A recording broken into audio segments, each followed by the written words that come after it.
All right, welcome. Starting a new series here. Decision Games, actually World at War, their magazines initially, campaigns in Europe. Um, and they've now completed, I think, their first run, their first 4 volumes in the last 4 World at War magazines. And I've just got BGG up here showing the 4 volumes. The key thing is they're kind of building on the war in Europe, which I did a video of a while back. I did the France 40 campaign using War in Europe. I was using the 1999 or 1990s reprint of that classic, going back War in the East, War in the West.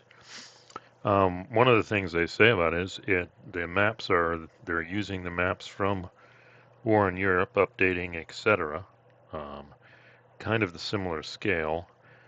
Going to go through the rules, hopefully here in this video too, and you'll see there are some echoes back to it, but it is its own different system.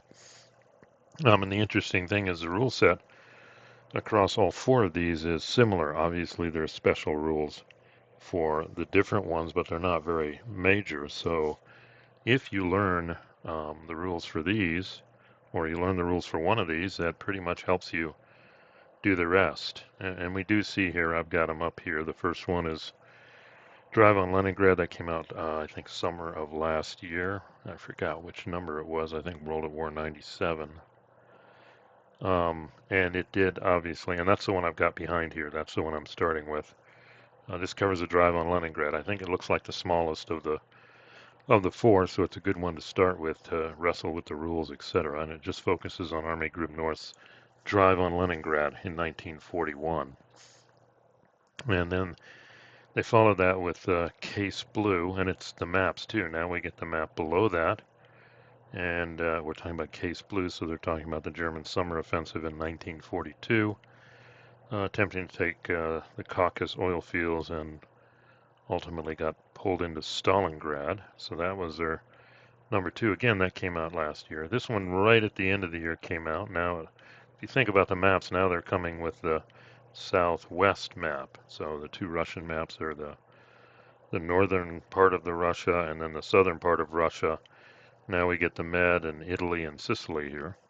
Um, that came out. It goes Sicily through Anzio, 1943 to 44, and then just recently came out, I finally got this one myself, is D-Day to the Rhine, and it does get that 4th map up in the northwest corner showing France here. And then we kind of got example maps here too. But again, like I mentioned, the key thing is the rules between all 4 modules are pretty much similar. I mean, there are different nuances, etc. But now I've got rules to, at least with these 4 magazines, play out drive on Leningrad. I think it goes to mid 42. Case Blue, I'll have to look that up, but obviously it starts in 42 and then it goes through, and I think it includes Operation Uranus and the Russian counterattack. I don't know if it goes all the way to the backhand blow from Manstein. Italian campaign, it goes from Sicily to Anzio. And then this one goes from Normandy to Market Garden. I think it starts with the beachheads already in place. I'd have to look at it. Okay, but 4 games, same rules. But the interesting thing is they're coming out with an expansion pack, and if I read their website right, it's coming out in March. It's literally right now on a ship in transit from China. And let me pause that. I found a picture on the CSW forum of the back of the expansion box. So let me pull that up here. So here's the back of the expansion box, which is hopefully showing up here real soon, at least in the next 2 months. And they, building on the base of the 4 magazines, you see that listed here, they throw in a rules booklet. My guess is it would probably be the common rules booklet that we've seen, maybe a more standardized one. 4 sheets of 280 counters each, which amounts to 1,120 new counters. 16 player 8 cards. Most of them, I think, are the setup cards. for all these different scenarios here. And then it shows, beyond the 4, we did Drive on Leningrad. I think Fall Blau is in here. Yeah, there's Case Blue, 98, Italian Campaign, 99, and 100. D-Day to the Rhine, they add an Army Group South scenario now. If you've got all 4 of the magazine games, South Extended game, where they do the South 41 to 42 center to January 42. I guess that gets right through the drive and the counterattack by the Soviets, and then they go to April 42. And then they have a Barbarossa one where they combine the 2 maps, and they go to April of 42. And then Case Blue, they Uranus to Kharkov. Okay, there we go. So that would include Manstein's backhand blow. And then they do Fall Blau all the way to Kharkov. Then they do Italian Campaign. That's already in the magazine. Avalanche.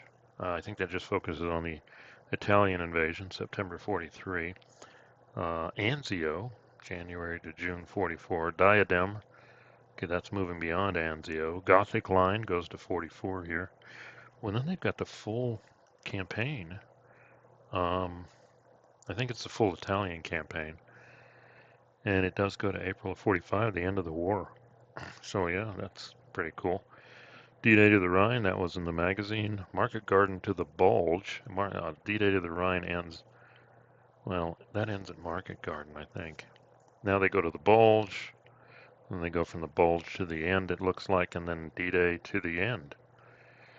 And then a Western Front Grand Campaign going from June 43 to the end of the war. And then right here at the end, they throw in France 1940. So this is quite a whole bunch of, and again, the same rule set. Kind of like War in Europe. That's what I was doing. I did I did videos for Poland, and then I did France, and I was thinking about doing more, but amongst other things, this thing kind of overcomes it here. Then you get the breakdown: 20 miles, 1 to 2 weeks, Digitin cores. This is the magazine games too. Similar complexity, medium. I don't know why they say solitaire low.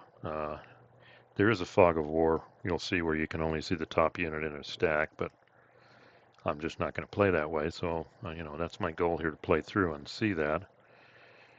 But you combine this, you throw this in, and you're pretty much recreating a lot. Now, there's an allusion to, they said they're going to look at the results of this and maybe do an expansion pack 2.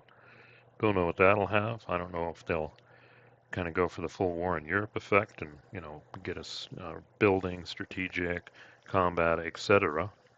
I do see that War in Europe is in their pre-order, no date set, of taking the original War in Europe and totally republishing it. But this one is using the same maps updated as War in Europe, so that's pretty exciting. And then, see, there was one other thing I wanted to show. Oh, these are some counter corrections here. Let's see, Doc replied to this person's question. What are the forms we're going to get this in? You could get the zip kit of it for 55 pre-order, which I think is supposed to go, yeah, pre-order starting 1 Feb, shipping mid-March. Or you could get the box kit. I think that's the box and the expansion. Honestly, that's the one I'm drawn to, because then that gives me a box to put the magazines in. And if you didn't, I heard that the first one is sold out, the magazine. So, but if you want the full series, you can get it. This will get all 4 in the expansion kit. And yeah, there's some big prices here. So, but again, yeah, I'm kind of drawn to maybe the zip or probably the box kit, just to have something to put it in. But that's right around the corner here. So, pretty interesting news here. So this literally is kind of a war in Europe, but broken into pieces. Ultimately, will evolve into the full war. I don't know, but definitely keep an eye on it. But again, my stress is a common rule set. And if you look at the rules for each of the 4 that are out, yeah, until we get to the last, 2 or 3 pages with special scenario rules, they are they seem to be the same. And they do fit the magazine rule limit you commonly see of 16 pages, so it looks manageable here. And you do see I've got the rules up here in the other side. There's some Vassal modules already created for the first three.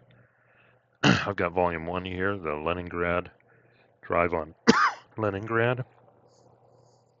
Not sure why this always happens. I always start coughing.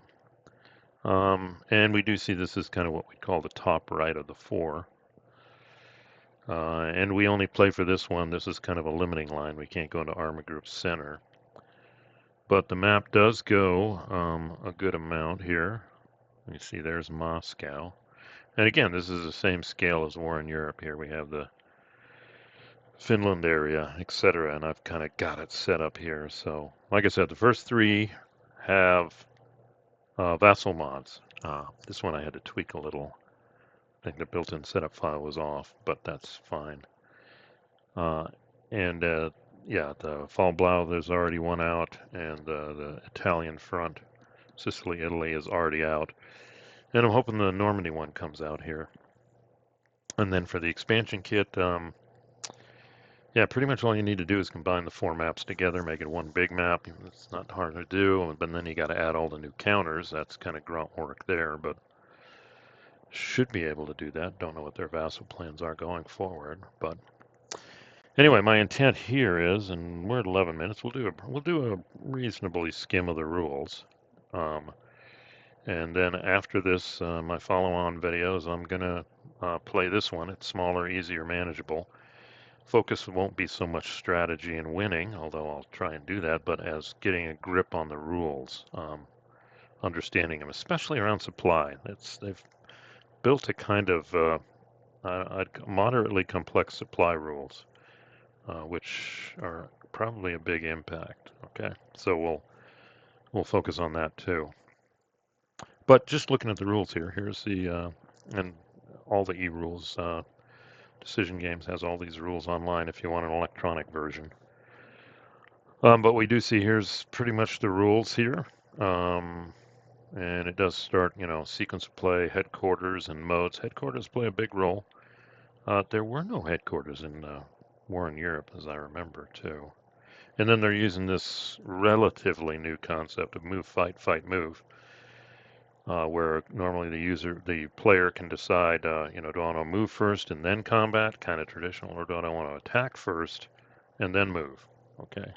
Stacking zones of control. There's supplies extensive here.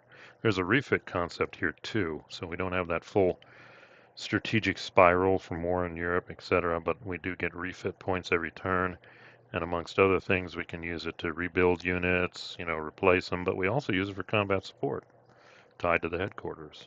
Okay. Overruns are interesting. Overruns, you have 2 CRTs, we'll see, a mobile and a normal. And if you use the mobile, you can potentially get an overrun result here. Let me figure out. Yep, that's not very big. Yeah, notice we do have the assault ground combat and the mobile ground combat. The limitation we'll see is you got to have at least half or more of the attacking units need to be mech, I think, to use this one. And this is how you get an overrun. You get an OV result. This means is the mech units can attack again an adjacent unit, so they may advance after combat, move parallel, up to other units, and attack them. So, for example, yeah, there we got a lot of mechs, and let's say they attack this guy, and they win. They can advance here, and with an overrun, they can attack this guy, and it can keep going. They get an overrun result, then they get another one, and they can. So potentially, that's a way to roll up a whole line or break through it. Okay. Especially if you do the fight first and then you clean all this up and then it's move, you're potentially off to the races. So a lot of choices here, things to think about. What CRT? Do I move first? Do I fight? Etc. So we've got air warfare, relatively simple, but a little more complex than War in Europe. Tactical air missions, air movement of ground units, naval transport, unique units, fog of war. This may be why they say solitaire is low. Just means you can only see the top counter of your enemy's stack unless you attack them. Weather, entrenchments, and then scenario rules, all within 16 pages. Not quite as big as War in Europe either. So real quick, I've highlighted the important stuff here. Here's the concept of move, fight, move. We've got our headquarters units, and the big things they do is get units in supply, and we'll see. And they can also provide combat support, column shifts. Yeah, and we're using the, I think we're using the 41 borders here, and then we are cut off here in the south. Don't go. This is Army Group Center, but you did see in the expansion pack you'll potentially be doing that. Whole bunch of acronyms. Counter is pretty straightforward. Combat factor, movement factor. Now, the one thing is, yeah, it's two-step. You see, this is, I think, the reduced step. There you go. And if you have a white around the movement, it's mech. And if you have white, there aren't a lot of these, but this is elite, which means, amongst other things, you can ignore a retreat result. But you got to take a loss. So we've got that. And what are our categories of units? We've got mech units and non-mech. And then we actually do have static units. There, see the O2Os. One is a fort and the other is what we call a depot. They can't move. Okay. Headquarters are interesting in that, let's see, I got one here. They've got two modes. This guy's by himself. Yeah, and so notice this guy can move 4, and the 2 above his square is his range for projecting logistics, supply, and/or combat support. Okay, but if he doesn't want to move, we can go to support move. He's static, and notice that increases his range now to 4. So, and there's only one phase you can change that. So again, that's another consideration here. And then I mentioned static units. And then they go into the mech units and what they look like. Non-mech, kind of common sense, what you're used to. And then static. Depot, beachhead depot. You can see that's a big one, going to be for the Allies too. Fortresses. There's a railroad unit or two out there too. Headquarters and depots, we do see the defense factor, and some of these headquarters are mech. Yeah, like this one, 4th Panzer Group. That's a mech headquarters, which means it could move in the mech move. But this one, 18th Army, is not. So it's not going to be moving in the mech move. Depots, they're static, but again, everybody can trace supply to them. That's one of the things. And they do have 2 steps. Then we've got our air units. We've got TAC air, air combat factor, and range. They've identified what are air bases out here. There's cities and there's limits. And when you do a tactical mission, you got to be within range. And just like War in Europe, you can do interdict or aid to combat. SAC, not in this one, but you can see in the Allied ones, they're going to have strategic bombers here. This one I got to figure out. They interdict, definitely bombing railways, etc. Makes sense. But they say the other thing they can do is they function the same as TAC. So they do contribute to air superiority. That's interesting. And then air transport, that's your third type, and it can do 2 things. It can move units or airborne assault, and it can also provide supply.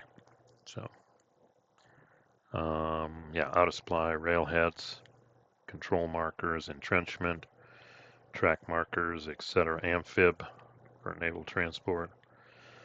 We get into sequence of play. Each game turn is normally 1 week, unless the weather is mud. I think in snow too, and then it represents 2 weeks. Okay. And then here it is. This is the turn, weather determination phase. Then we have our air combat, just like kind of War in Europe. What's in war, air superiority? They fight each other, potentially affect the other missions. Well, first and this is the other place solo could be low because, yeah, you have to commit these, and this is done in secret. How you commit your air units. So yeah, that's at least the air battle. That's probably why. I mean, there's probably ways around that. Then reinforcement replacement, and then am I move fight or fight move? But then you got your HQ mode. This is your chance to change your HQ and move by rail. And then you're either movement or combat or movement, depending on what order. And then we got the mech phase.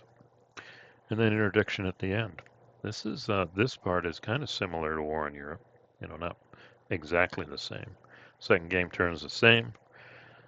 We're going to see in this game, though, some scenario rules kind of set the doctrine. Are you allowed to choose? Can you move during the mech phase? So that may vary. Hex control, occupy. Last one to occupy, not Zoc. Changing, here we got our headquarters and modes. And we did kind of see that, either the headquarters is mobile, which limits its supply and support range, or it can be static, which increases that range. But the only time you can do that is right here. You can't do it here. Now you will see an exception if a headquarters in support or static mode is attacked and it retreats, then it immediately flips to mobile mode and retreats. Here's our move, fight, move. Maybe changed by the doctrine here. Mech phase is interesting. I picked up on it. Basically, I think we'll see it later. The phasing player can either choose in the mech phase to move mech units or use them to attack, but not both. But again, the scenario may adjust that. Stacking limits apply at the end of the combat phase and the movement phase. And if you're overstacked, the owning player has to eliminate the excess. And there's no bottlenecks or anything you can move through. It's just at the end of the phase. Better be resolved or better not be overstacked. And then we've got our stacking limits: 4 division-sized units and then 1 brigade, regiment, or battalion. Okay, so 4 for the Germans and the Allies. Yeah, that's what I got there. And then you got the special units. I think we do have one. We've got the, there they are, the Brandenburgers. They would allow, I could stack that with 4 divisions if I want. So things smaller than a division, you can do that. Axis allied units, that's like the Hungarians, the Bulgarians, the Romanians. I don't know if that's the Italians, but they can stack with German units, but their cores count as 2, but they can't stack with other Axis allies. Western Allied, the same. 4. And then you can mix and match them, but attacks can only be 1 contingent. If you've got a beachhead depot, it increases the stacking limit. Soviets are 3 core size, and notice that's the difference here. Germans are divisions, and you see the Soviets are generally cores. They can do 3 plus 1 smaller than that, and the beachhead depot does add to it. And HQs, depots, MSUs, mobile supply units don't count, but there can never be more than 1 in the hex. And again, overstacking, end of the movement, or combat must eliminate the excess. Zones of control, all 6 hexes, usual stuff, not in the prohibited hexes, etc. But if there's a printed fortification, that's what these are, or an actual fort unit, that's what we see here, the first unit here, then it doesn't extend into it, okay? Because we'll see the limit is if you move into an EZOC, you have to stop. And the next time you can move to another EZOC, but you got to go to an empty hex first and come back. Tweaked by the scenario rules. Mech units sometimes, depending on the scenario, can tweak that, but in general, it freezes you in place. And retreat into an EZOC. You're not eliminating, you just take a 1-step loss, but here's the big one. Friendly units does not affect this rule, so even if I have a friendly unit in the ZOC, I'm going to take a 1-step loss from 1 unit, and I can keep retreating and taking losses. So the only way you can pretty much prevent somebody from retreating is totally surround them or pin them against, like the Baltic or some prohibited terrain. So that's a slight difference than what we're used to. Here's supply, and this is the one I'm going to wrestle with. We've got our basic supply sources: map edge railroads, port hexes or beachhead depots. Sometimes scenarios will say designated city hexes, mobile supply units. That's truly what they are. And they're expended. They're the trucks there. And then we can do that air supply. We did see that. So for a combat unit to be in supply, they have to be in the support range of a friendly supplied HQ, or the support range of a supply depot, or adjacent or stacked with a friendly MSU, or in or adjacent to a port, supply city. Functional railroad, that's going to be the big one. And then we do have the air transport here. Okay. Line of supply, blocked by an enemy occupied hex. EZOC, not occupied. Okay, so friendly ground units do negate enemy ZOCs for the sake of supply. You kind of see that's what we had to do here, because there's a rail line back here. So now these guys are in supply because even though there's a Soviet EZOC, these guys, they negate it. Okay.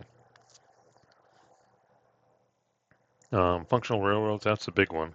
And you do notice we do use railhead markers. And the interesting thing is the railhead markers can only be in cities. So the functional railroad doesn't, I think like in War in Europe, we could take them right up to, wherever it's not an enemy ZOC. But here they stop at cities. So if you're in an area with no cities, when it's the front lines, it's going to be kind of hard to get there. But we do see the Soviets have railheads here, here, and here, and it's at the city. These are all city hexes. And so these don't count as it. So this guy, we'd have to think about it. He's not. I don't think he's in supply. Yeah, the Russians only have one headquarters here. Yep. Got him in static mode, and he's got a range of 3. So I have to look at that. That's what I mean about wrestling with supply rules. Railheads are created during a certain phase. At the end of the friendly HQ mode and railroad phase, that's what we were talking about. Maybe placed in small, medium, or large city. We'll see there's even something as small as a reference city. I think it's a dot that's not filled in. That's not up here. Continuous line of railroad hexes that meet the criteria. And again, if it's a new hex, like as the Germans advance, they can then potentially place the railhead and then place a depot there, or build a depot. Okay. Overland line of supply, that applies to your depots and your headquarters. Like this depot can supply out to 3 hexes. This headquarters can supply out to 4. And again, it can be blocked, by enemy zone of control. And then you can even use railroad hexes. So in the mud, it's slowed down. But if we've got rail movement, which pretty much lets you move anywhere if you meet the criteria. But we can also use rail hexes to kind of like roads, where I can move them 1 MP and avoid the terrain cost. Mud weather, increase the cost of each terrain type by 1. And snow, each clear hex has got a lot of snow, so it counts as 2.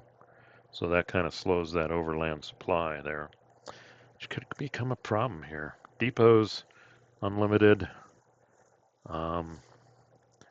Unit must be in range of supply. Depot. And what you can do is chain it. I can go from the depot to a headquarters, and then the headquarter range to the unit. So again, those kind of work together here.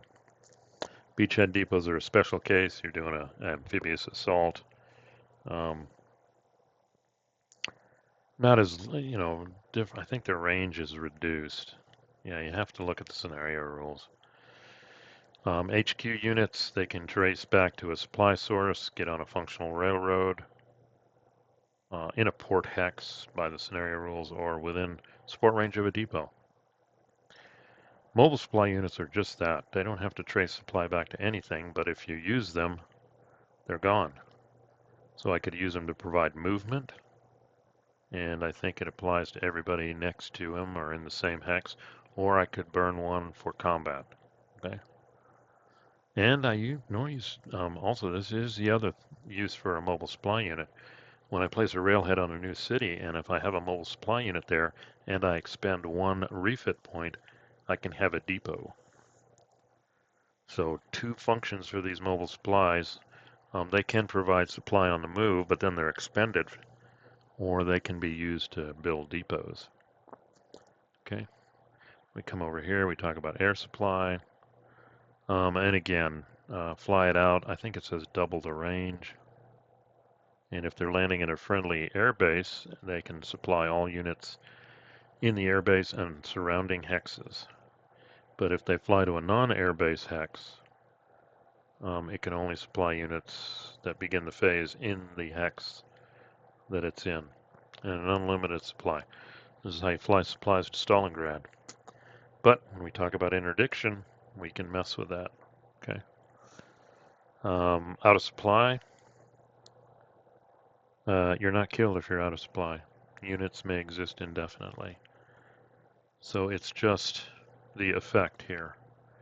And a movement factor, 1/2 of movement factor round up.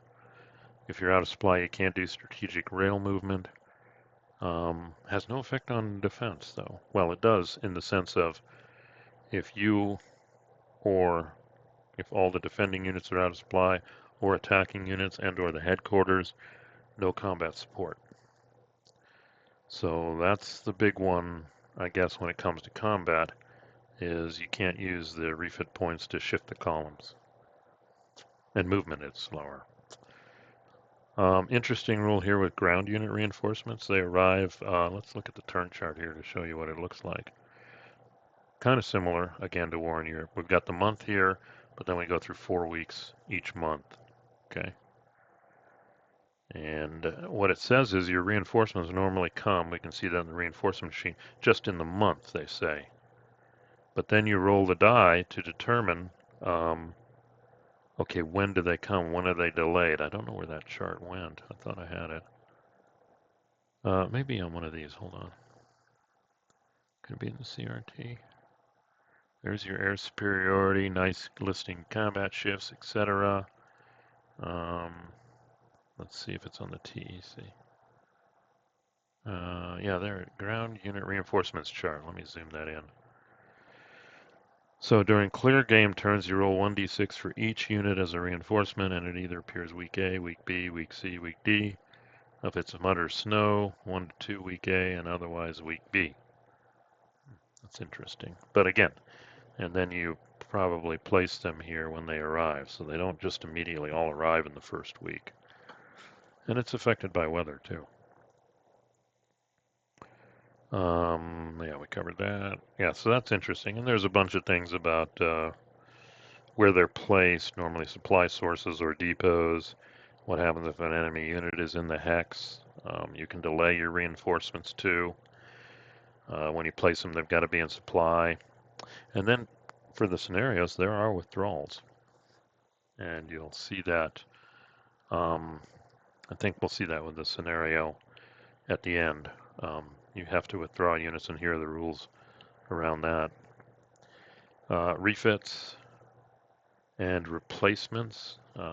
Refit rules I can use to reinforce units. Here it is. They may be, you can save your replacement, your refit points, and there's a chart here that basically tells you how much.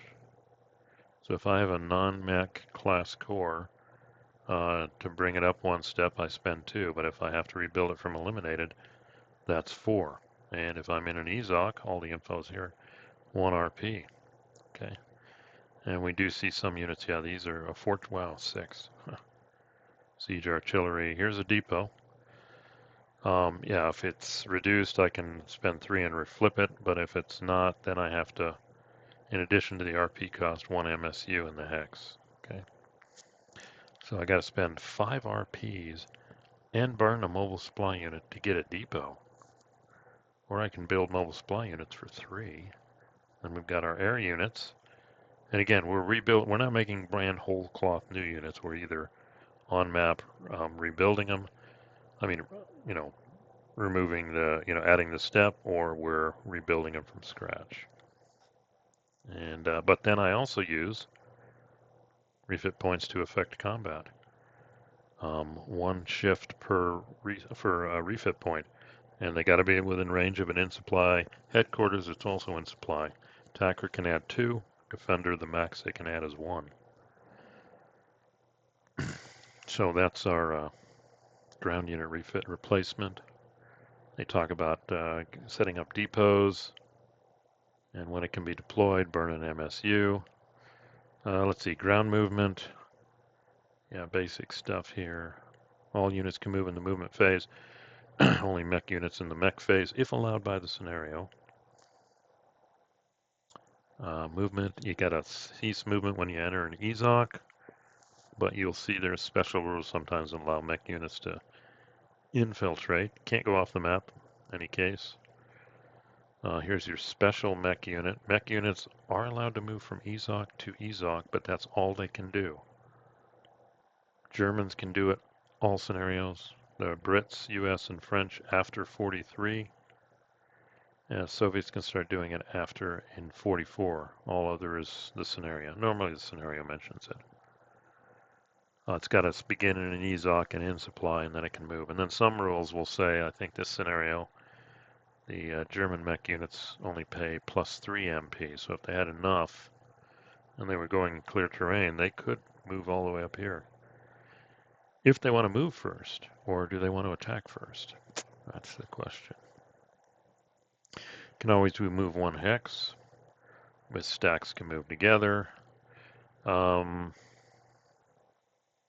Railroad hexes, interesting. I'm not using strategic railroad movement, but I use them kind of like roads. And when we talk about the terrain effects chart, notice we do have mech cost, non-mech cost, and they do throw in nice here, zone of control effect. Ooh, no mech ZOC in swamps. Mountains, etc. Effects on supply. Oh wow, sand desert. So we don't have that yet, but I'm hoping they go to North Africa. Other terrain in the hex, etc. Then they talk about combat shift here. Good, if the defender's there. And then special notes.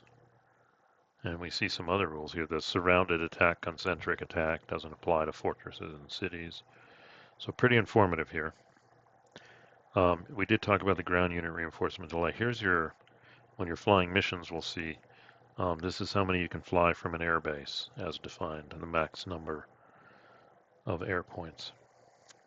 And that'll come up later. And then we do have, let's see, cities and four types of cities: major, medium, small, and reference. Reference don't do anything. And at first I was like, where's the reference? Oh, there we go. These guys are reference cities. They're not filled in. So Moscow obviously is major. And then I think the next one is medium. That's these circling gray. And then the next one is small. That's the dotted ones.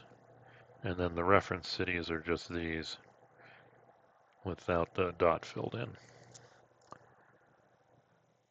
So that covers that. Strategic rail movement. Basically, you're in supply on a functional railroad hex, not in EZOC, and not in, you can use your air interdiction to prevent people from getting on the railroad. And if you fit all that, the unit may move along a path of any length of railroad hexes. Okay, and no movement before or after. So that makes sense. And if you look, each side has rail capacity. Set by, like the Germans have 10 per turn. The Finns are down here at 4. So that's also factored in here. Ground combat, bottom line, attacks are voluntary. You can only attack 1 hex. You can't try and do a multi-hex attack like you can in other games. If you retreat into a hex subsequently attacked, may contribute to the defense. Wow, pretty cool. Let's see. Yep. And yeah, you can't no soak-offs like the old Afrika Korps or whatever. You gotta attack everything in a hex. Only mech units can attack in the mech phase. Makes sense. And like I told you, in the mech phase, mech units can either move or attack. And then here's the whole combat process. Attack declaration. Determine supply status. Defenders could be halved. And we'll see it does cause a column shift too.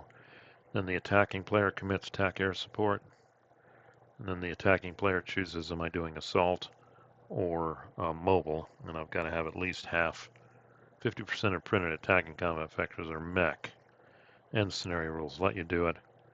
And the terrain doesn't prohibit. There's certain terrain you can't do a mobile attack on.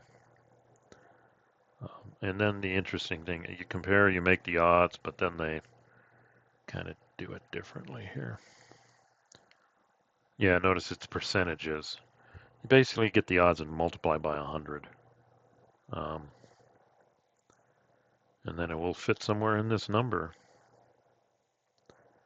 I'll look at the initial percentage column.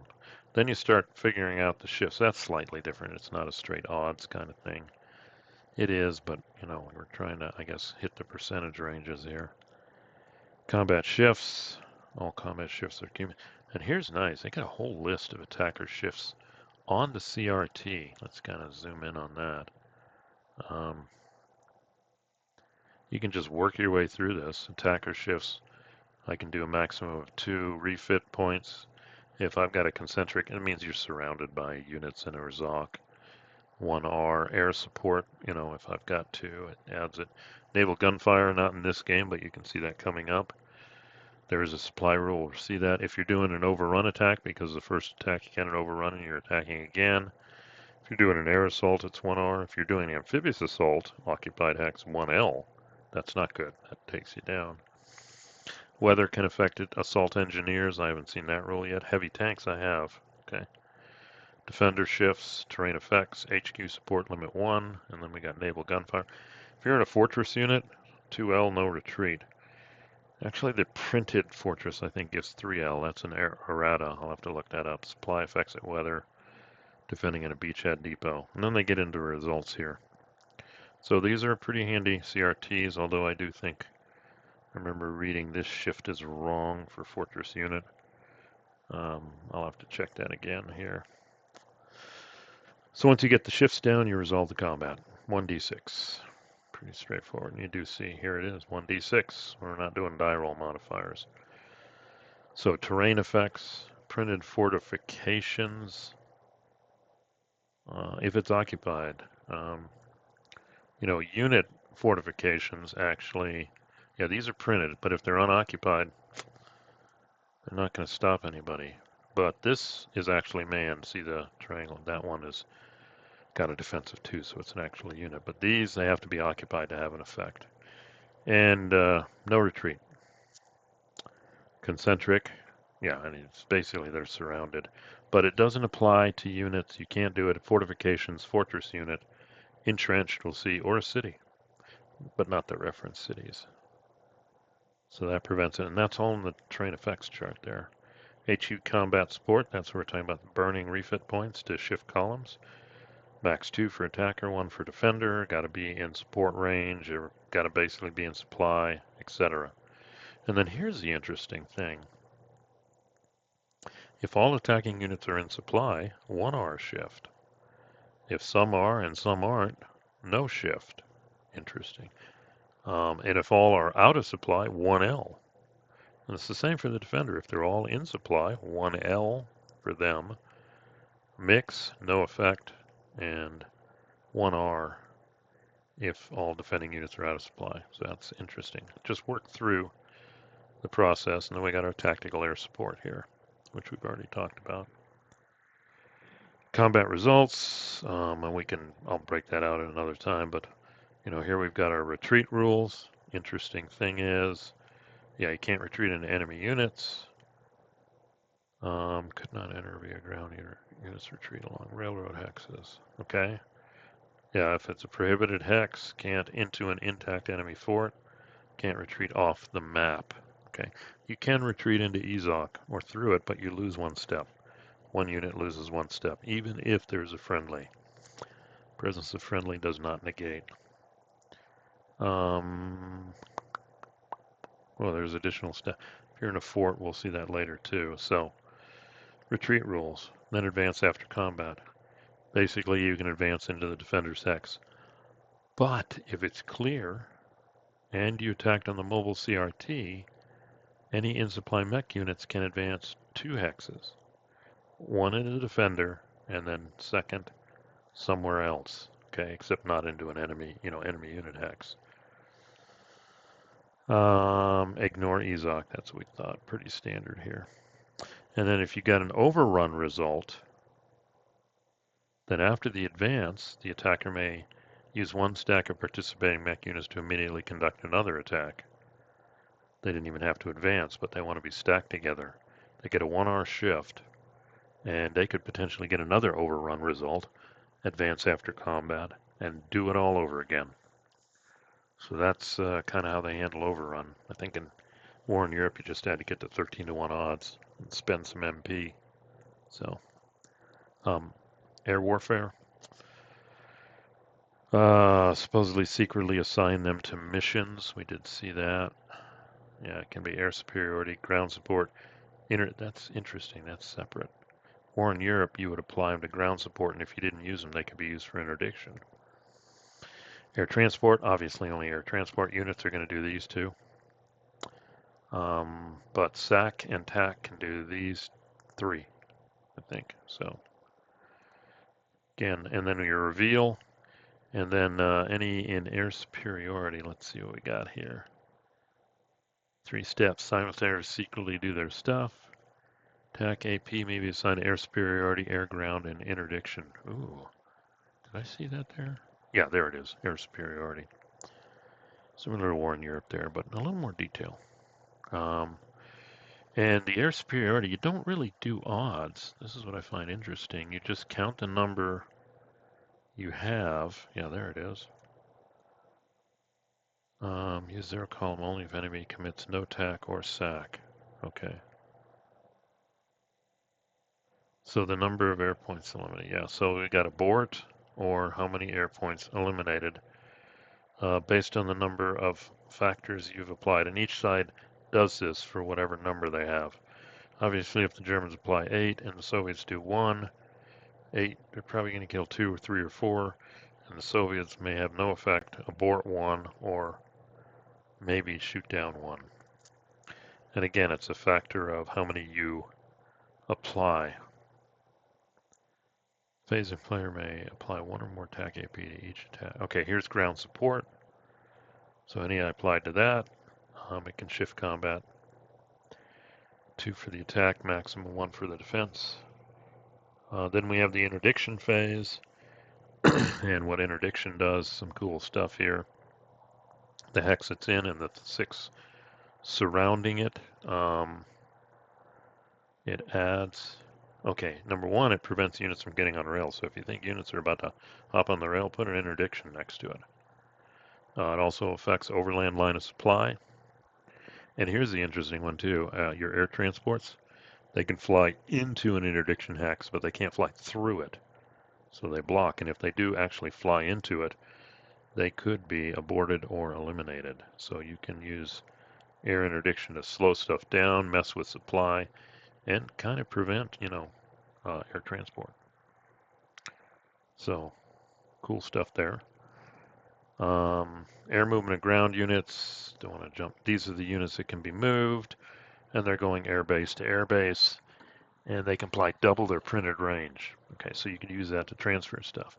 Now the cool thing though, here's your standard airborne assault, but they do say if the initial airborne assault succeeds in clearing the hex, if it's like an airfield, then these guys can immediately fly in behind, kind of like the Crete thing. The paratroopers took the airfield, and then they started flying in, I think it was a mountain division. So you can pull that off with the air landing units, okay? Yeah, and then you gotta have combat with the units, and you get a 1-hour shift, but yeah, the assault has to clear the hex. Any follow-on airlift units may land. If it doesn't, the airborne units are eliminated and nobody's flying in behind them, so kind of risky. I guess in the 4th one you can try and do market card. We got naval transport. In our case, it's an amphib or naval transport points, but I don't see any in this game yet. And what can they do? From one friendly port to another, from a friendly port to a friendly beachhead depot where you've done a landing, or from a friendly beachhead depot to a port. Evacuate. Can't go beachhead to beachhead, it looks like. And if you have an AMPH point, amphibious, may debark ground units in a coastal hex not containing a port or beachhead. That's your invasion. And you can't go coastal to coastal. I don't think there's an evacuation. Well, there is. Well, you go from a beachhead.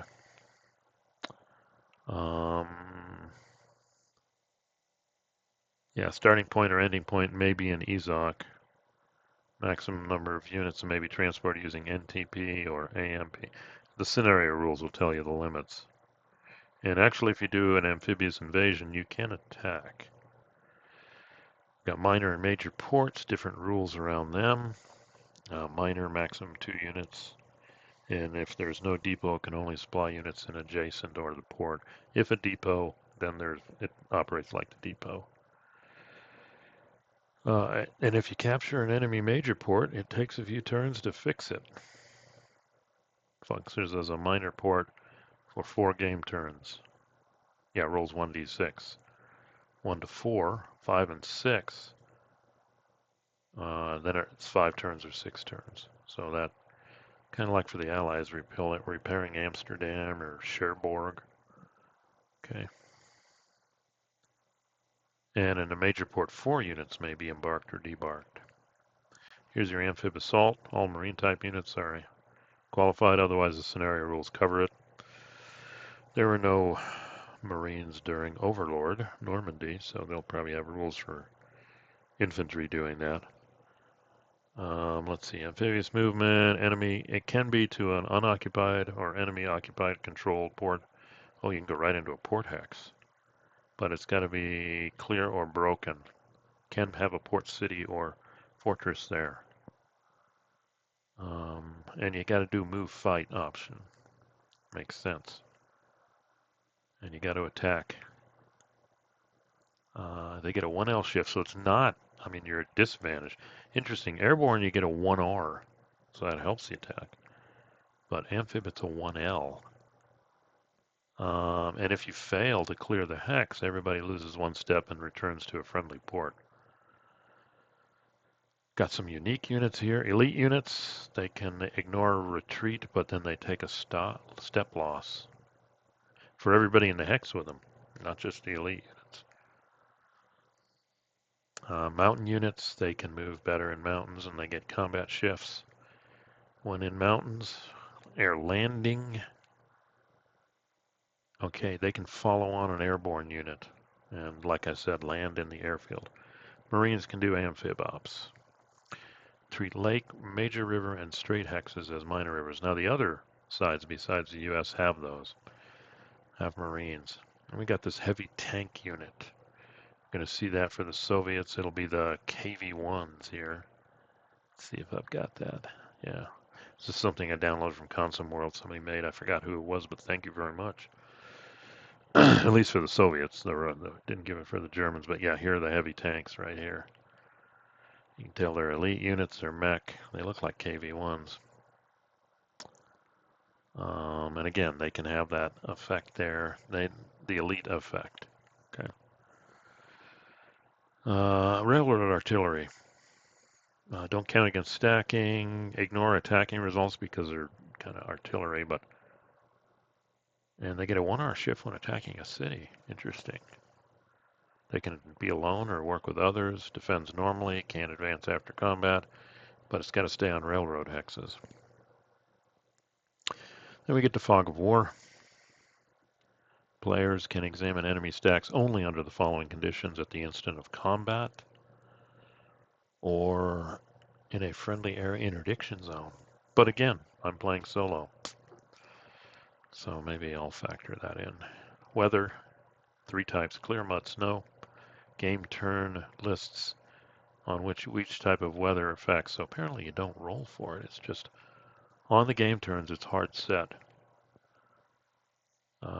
And it's mud or snow, we get different effects. Weather effects on road movement. Yeah, and it affects the using railroads as roads. Strategic rail movement not affected. And the Finns and Soviet ski units, so a Finn light infantry cav, And Soviet ski units may move from a hex and an EZOC directly to another by expending 3 in snow. Makes sense. And let's see, the last thing we got here is entrenchments. Only 1 entrenchment per hex, it gives a shift. Number of entrenchment, not a limit, you can make as many as you want. Yeah, the mobile supply, the depots, there's no infinite, that's limited by the counter mix.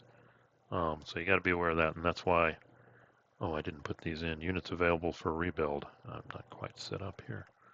Yeah, for the Soviets, there, that's it. They got 2 depots on the map, 1 here, and they got 3, and that's it. They're limited, apparently, here to 3 depots at any one time and 3 mobile supply units. But entrenchments not. And how can you do it? Can't build it on a hex with already a fortification, because that's already there. In supply, friendly occupied hex, occupied by a combat unit, expends 1 RP for each entrenchment placed. You may be in an EZOC, so it's pretty straightforward. You just gotta be in supply, and you burn 1 RP, and you can be entrenched. If there's no units at the end of the hex, it gets taken away. If all the units are eliminated in combat, it gets taken away, or you can just remove them. 1L shift when defending, and negate any retreat result for units defending. But you got to lose 1 step from 1 combat unit. And then if the result is BR, the defender exercises this first. So you still got to, if you negate retreat for this or like an elite unit, you still got to burn 1 step from somebody. But you get a shift and you don't have to retreat. So as long as the lines are static, but if the attackers can outflank you, the entrenchments become a wasted refit point. Okay, and that's it. Those rules are pretty much 90% of the rules in the other games, I'm assuming. For like Italy, Sicily, and Normandy, we're going to go a little bit more probably into naval gunfire support and amphibious landings, but in general, that's the rules. For the series, okay, then we see we get into scenario details here. Soviet supply sources are defined. Access supply sources are defined. Special surprise attack rules. And here we get, German mech can move EZOC to EZOC for 3 additional MPs. Soviets can't have any refit points, so there's no combat support, building entrenchments, or anything on the first turn. Here's the victory, and pretty much all those hexes are labeled with stars and how many points, and then you get the points to get to that. Here's the setup. Like I said, I have another chart for this. Oh, these are reinforcements. Actually, that's on here. This is, again, that handy-dandy chart somebody made. Thank you very much. Yeah, here are all the reinforcements in July. But if you remember, July hits, week A, got to roll for delay for these, each one by one. August doesn't affect air units, they just appear, or naval units, but the rest of these you're rolling for a delay here.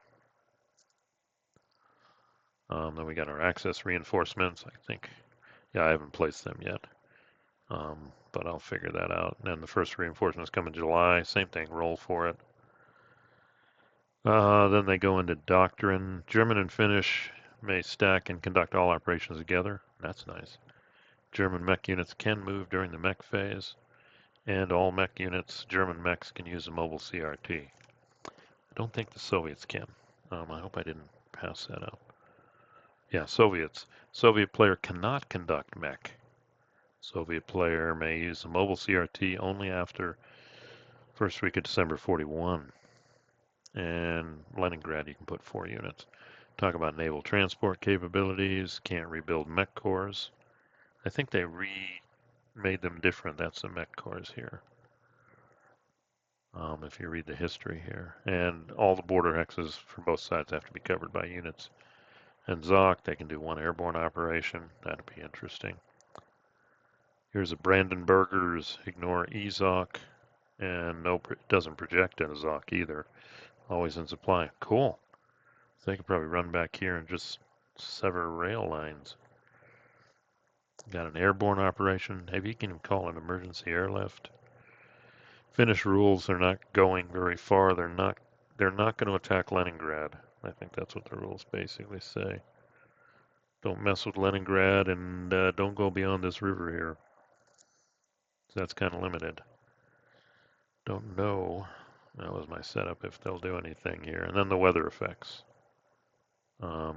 Soviet snow game turns. Let's see. All German ground units suffer. Wow, 2L shift. Oh my gosh. Reduce the command radius of all German units to 1. Reduce the command radius of all Soviets by 1. All rivers and lakes freeze over. Lock text size are clear. Noble transport may not be used. And they may only use 2/3 of their available AP and ATG. That's a big one, though.